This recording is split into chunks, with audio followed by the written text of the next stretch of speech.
Lorsque je faisais ma demande de visa, j'ai trouvé un gars qui était dans une situation très compliquée. Son problème, c'est quoi? Il avait eu un refus de visa, mais il ne connaissait pas le pourquoi il avait eu un refus de visa. Il était à 243 km de son école. Je parle bien de 243 km de son école. C'est très loin. C'est 7 heures de temps de voyage en moyenne pour arriver chaque jour à l'école. Et il ne connaissait pas son erreur. Il écrit dans le groupe: les gars, j'ai eu un refus de visa. Il ne sait pas comment faire. Pourquoi on m'a donné ce refus de visa? Je ne comprends pas, les gars. Expliquez-moi un peu cela. Il a balancé son truc dans le groupe. J'ai lu et dit: tiens, est-ce que toi-même tu peux donner un visa à ce genre de personnes? Est-ce que tu peux donner un visa à quelqu'un qui fera 7 heures de temps pour venir à l'école et 7 heures de temps pour rentrer? Est-ce que c'est normal? Il me dit non. Il dit: ok, tiens, voilà ton problème. Trouve maintenant la solution. Plusieurs personnes se trouvent dans la situation de ces gars. Ça veut dire quoi? Peut-être tu ne respectes pas le nombre de mètres carrés. Peut-être que tu ne respectes pas la distance qu'il faut. Raison pour laquelle je te dis rester jusqu'à la fin de cette vidéo pour ne rien rater. Si tu veux réussir ta demande de visa en toute perfection concernant quoi? Le volet hébergement. Sans toutefois tarder, avant d'entrer au vif du sujet, si le sujet que je vais dire te plaît, lâche-moi un gros like, ça me fera plaisir. Et abonne-toi si ce n'est pas encore fait pour ne rien rater de nos prochaines vidéos également. Partage la vidéo pour aider le maximum de personnes, car mon but c'est de vous aider au maximum à avoir le visa en toute tranquillité et en moins de stress. Ok, sans toutefois tarder, je vais aller tout droit au but. En fait, plusieurs personnes se trouvent avec des refus de visa, ils ne savent pas.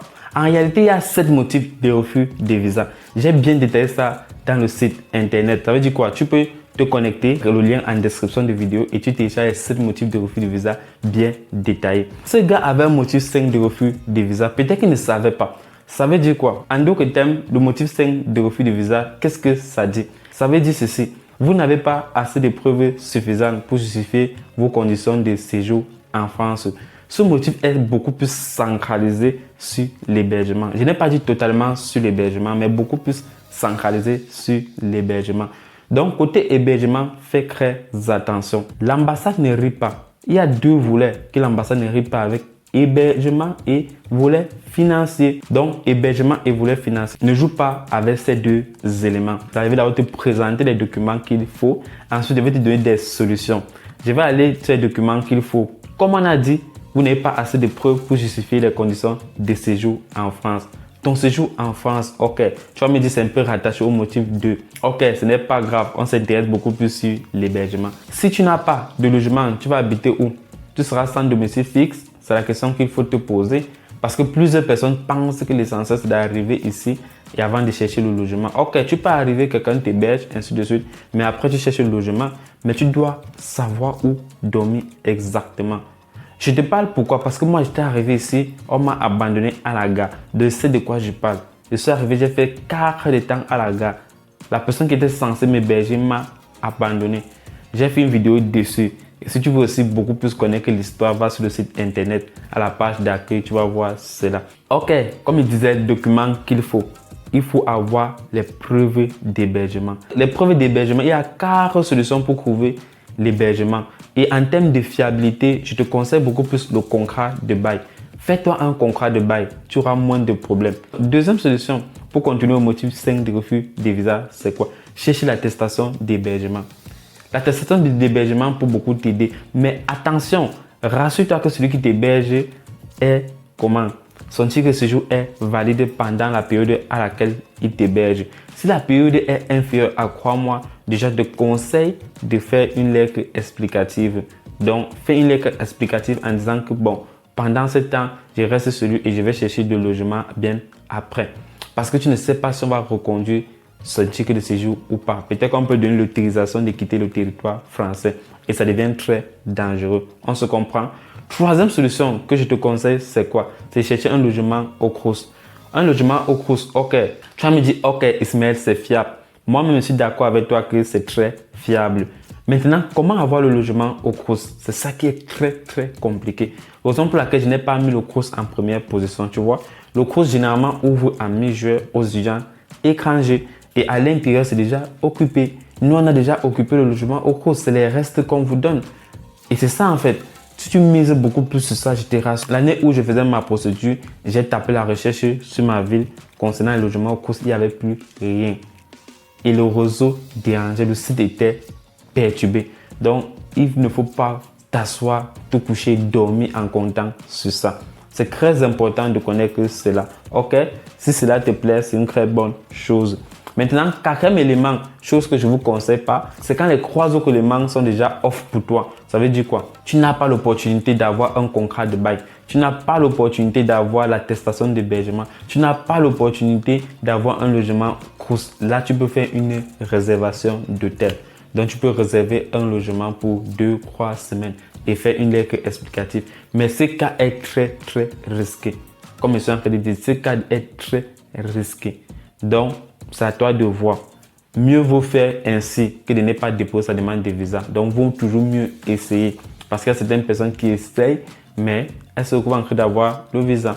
J'ai dit ça, c'est le cas extrême. Ça veut dire quoi? Si tu pars tester, on dure peut-être 1 mois et demi, 2 mois pour créer ta demande de visa et qu'on va te répondre, et si c'est négatif et que tu veux faire une seconde demande de visa, tu vas constater que peut-être ta rentrée académique a déjà commencé ou bien la date limite d'inscription est déjà passée. Ce qui fait que c'est au motif carte de visa qui va te guetter et du coup, tu ne viendras plus en France. Donc, tu vois, un entraîne l'autre. C'est très important de connaître cela.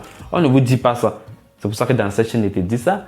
Si tu n'as pas liké la vidéo, like la vidéo, ça me fait plaisir.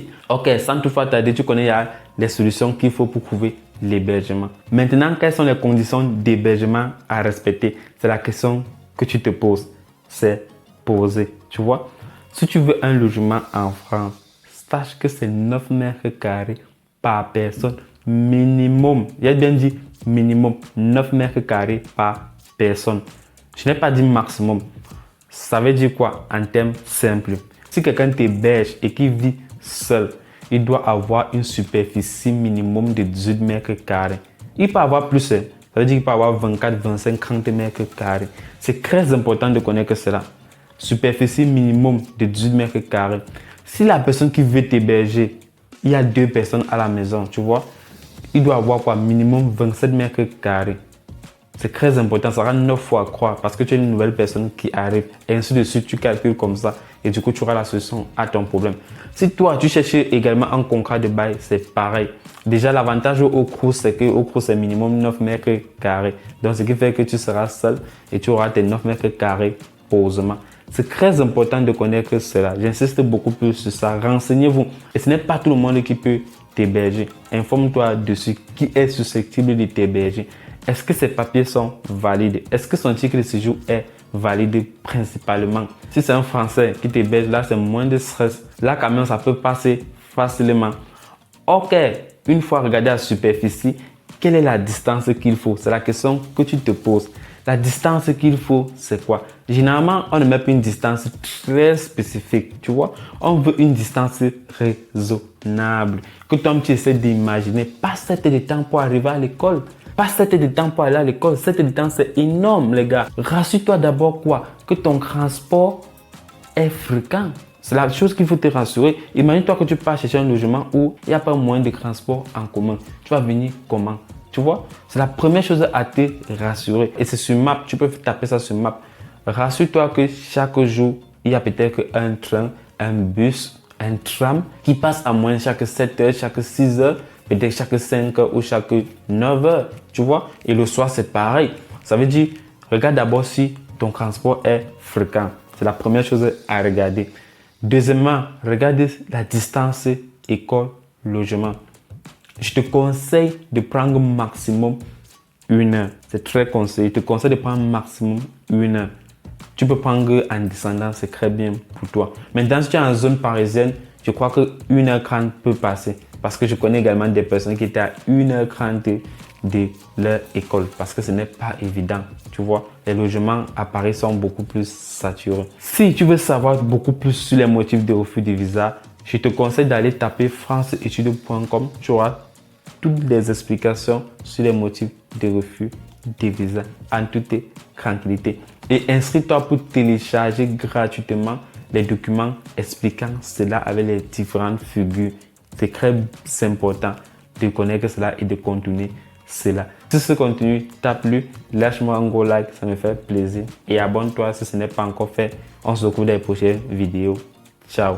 Je me rappelle, lors de mes procédures d'immigration en France, j'ai fait face à des difficultés énormes, que ce soit de la procédure Campus France, de l'obtention du visa, de la recherche de logement. Et même quand je suis arrivé ici en France, il y a un proche qui était censé venir m'accueillir. Il m'a abandonné complètement à la gare. Et c'était lui qui était censé m'héberger. Je n'avais pas de logement, je ne savais pas comment faire pour m'en sortir en France. J'ai fait face à des difficultés énormes également. Raison pour laquelle j'ai décidé de créer France Études pour t'aider à réaliser toi-même ton projet d'immigration en France sans se soucier de quoi que ce soit. Choisir France Études, c'est choisir également quoi? Premièrement, c'est choisir un ensemble de programmes vidéo qui vont t'aider à réaliser toi-même ton projet d'immigration ici en France en toute tranquillité et gratuitement. Je précise bien gratuitement. Deuxièmement, c'est choisir de télécharger un ensemble de documents que France Études a mis à ta disposition gratuitement pour t'aider et pour te guider dans ton projet d'immigration en France, que tu sois employé de Campus France, employé de demande de visa ou bien la recherche d'un logement étudiant ici en France. C'est la solution pour toi. Tu vas recevoir ces offres-là gratuitement. Troisièmement, c'est d'accepter quoi? Recevoir par mail des messages de France Études pour t'aider, pour t'accompagner durant ta procédure. Pour bénéficier de ces offres gratuitement que France Études a mis à ta disposition, il te suffit juste de faire quoi? De mettre ton pseudo, t'inscrire en mettant ton pseudo et ton adresse email pour rejoindre le programme d'accompagnement et ne pas souffrir comme moi, Ismaël, j'ai souffert mon année durant ma procédure. Cette offre est unique et tu ne verras ça nulle part. Donc inscris-toi. L'équipe de France Études est là pour t'accueillir durant cette aventure d'immigration en France. On se retrouve à très bientôt.